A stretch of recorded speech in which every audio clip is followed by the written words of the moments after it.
días, amigos tiradores, ¿cómo están? Bienvenidos a este nuevo video de esta serie Bullseye. Siempre es un gusto para mí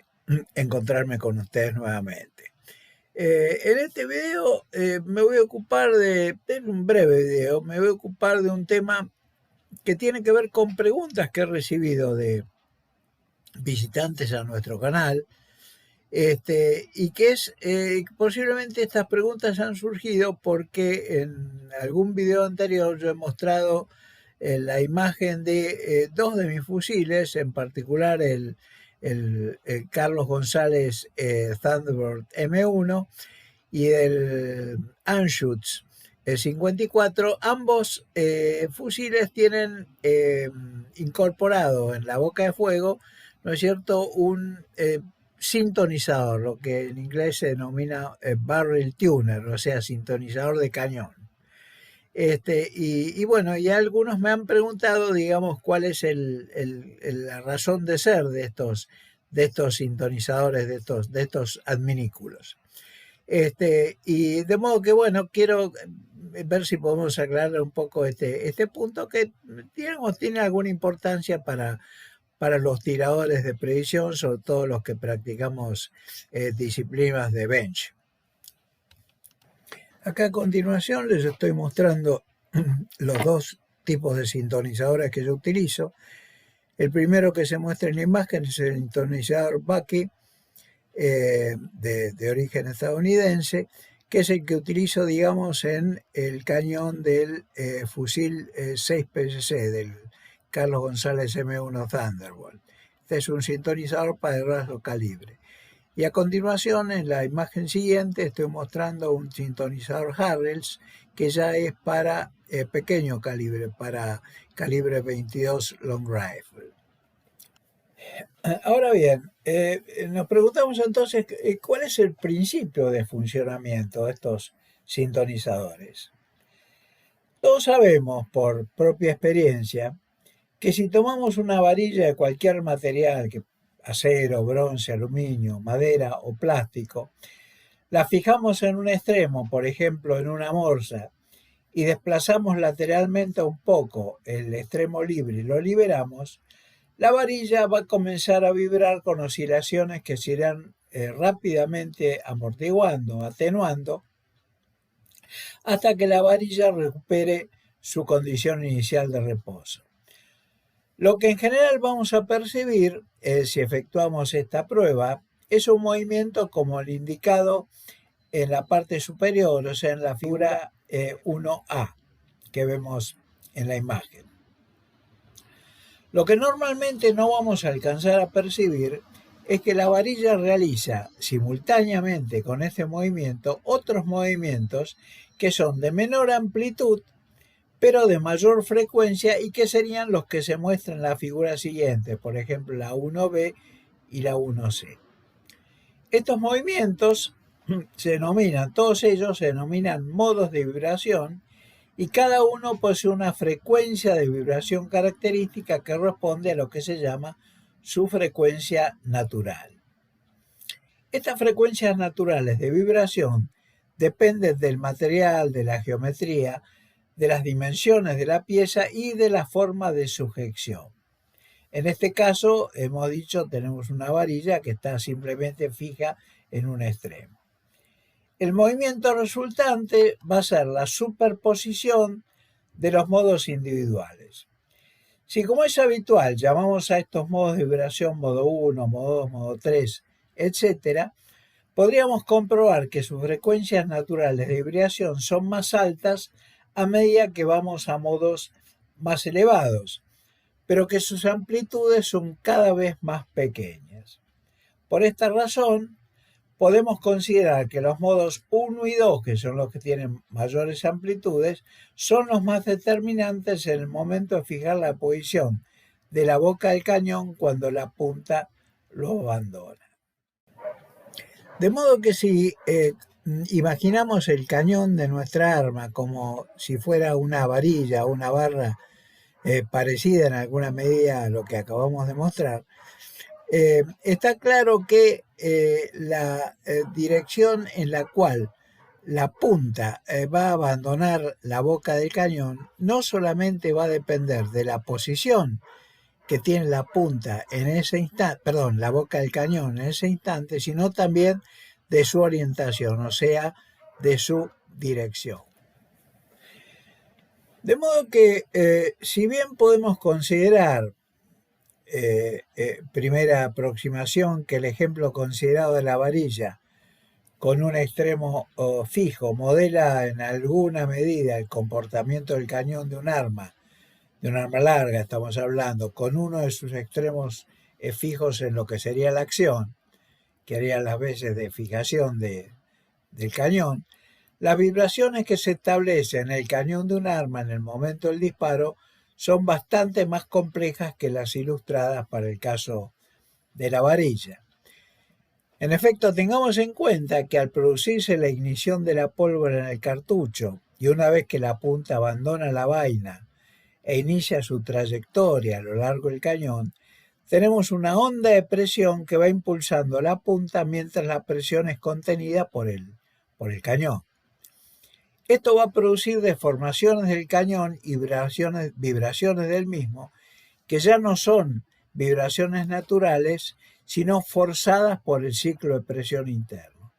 Recién cuando el proyectil deja la boca del cañón, la presión interna se extingue y comienzan sus modos naturales de vibración. Por esta razón, la posición y orientación de la boca del arma cuando sale el proyectil están en realidad más determinadas por estas oscilaciones forzadas que por los modos naturales de oscilación que solo se establece una vez que la punta ya ha abandonado el cañón y por lo tanto ya no son estrictamente relevantes. Esto es conceptualmente importante porque en algunos artículos sobre el tema sintonizadores se argumenta que los mismos funcionan modificando la frecuencia natural del sistema cañón sintonizador, lo cual es cierto que esta frecuencia natural se modifica, pero digamos no es la función del sintonizador exclusivamente modificar esta frecuencia natural. Es decir, lo que este cañón hace es de alguna manera modificar todo el sistema, todo el modo de vibración forzada del cañón, ¿no es cierto?, hasta el momento que el proyectil abandona la punta del mismo. De modo que, reiterando, si bien es correcto decir que la presencia de la masa del sintonizador va a cambiar las frecuencias naturales de oscilación del cañón, no es esto lo que hace efectivo el uso del sintonizador, sino la influencia que este sintonizador tiene sobre las oscilaciones forzadas mientras la punta está viajando por el interior del cañón hasta que alcanza la boca del arma. El agregado de una masa al extremo del cañón, que es en lo que consiste esencialmente un sintonizador, permite modificar de manera más o menos controlada la frecuencia y la amplitud de los modos de vibración. Digamos que cálculos hechos mediante computadora empleando la técnica de elementos finitos muestran que la presencia de un sintonizador reduce las frecuencias naturales de oscilación, pero aumenta las correspondientes amplitudes con relación al mismo cañón sin el sintonizador. Del mismo modo, el cálculo muestra que pequeños desplazamientos del sintonizador hacia adelante o hacia atrás del orden del milímetro tienen un efecto significativo sobre la frecuencia de los modos de oscilación. Los cálculos muestran que la posición de la boca del cañón más conveniente en el momento en que la punta la abandona para comenzar entonces su vuelo libre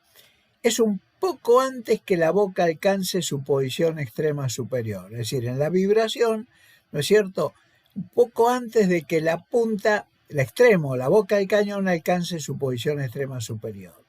La razón de esto es la siguiente: si la velocidad de la punta es inferior a la media para esa munición, su tiempo de ánima, es decir, el tiempo que tarda la punta en recorrer el cañón, será un poco mayor y por lo tanto llegará a la boca del arma cuando ésta tenga una posición un poquito más elevada, es decir, el extremo del cañón, la boca del cañón apunta un poquito más arriba, lo que va a compensar la mayor caída del proyectil porque este tiene una menor velocidad. Si por el contrario la punta tiene más velocidad que la media para esa munición, su tiempo de ánima va a ser menor y va a alcanzar la boca del arma cuando tenga una posición menos elevada, lo que será compensado con la menor caída del proyectil por tener ahora más velocidad. En otras palabras, ajustando el sintonizador de modo que la salida de la punta se produzca un poco antes de que la boca del cañón alcance su extremo superior, hace que el punto de impacto sobre el blanco se independice en alguna medida de las variaciones en la velocidad que puede tener una dada munición. Todo lo contrario va a ocurrir si el proyectil abandona la boca del arma cuando ésta se encuentra en una posición cercana a su extremo inferior, y en este caso los efectos negativos se suman, ya no se compensan. Y esto es precisamente, digamos, la ventaja del sintonizador, que nos permite de alguna manera, es cierto, modificar el instante en el cual, mejor dicho, más que el instante, la posición de la boca de fuego, de la boca del arma, en el instante en el cual la punta la abandona. Lo cual, digamos, sin el sintonizador, esto es imposible y nosotros no tenemos ningún control sobre este instante o esta posición. Está de más decir que este ajuste tiene que hacerse de manera empírica, ensayando distintas posiciones del sintonizador sobre el extremo del cañón, hasta obtener la posición óptica, es decir, la que nos produce los grupos más pequeños. Existen distintas metodologías para hacer esto, pero lo esencial es tener en cuenta que los desplazamientos del sintonizador deben ser pequeños, como dijimos antes, del orden del milímetro, y que lo que debemos evaluar es entonces la dispersión vertical del grupo de disparos de ensayo. Esto se debe a que los modos de vibración principales de un cañón con sintonizador se producen en el plano vertical y no tanto en el horizontal, por lo que el sintonizador controlará fundamentalmente esta dispersión vertical. Esto hace que el ajuste del sintonizador no exija necesariamente una condición de viento nula, aunque por supuesto lo facilita, ya que las dispersiones del punto de impacto por el viento son principalmente, aunque no exclusivamente, de deriva horizontal. En la práctica,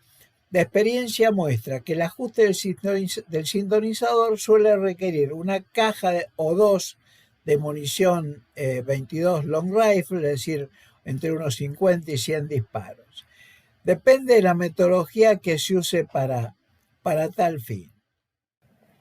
A continuación van a poder ver en detalle cuáles son las metodologías recomendadas por los mismos proveedores de estos sintonizadores para hacer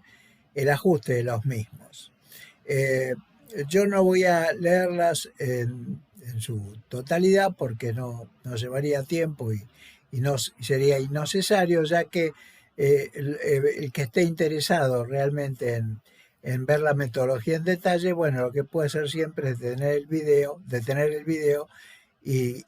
leerla con cuidado. Están las dos metodologías, tanto para el sintonizador Bucky como para el sintonizador Harrell.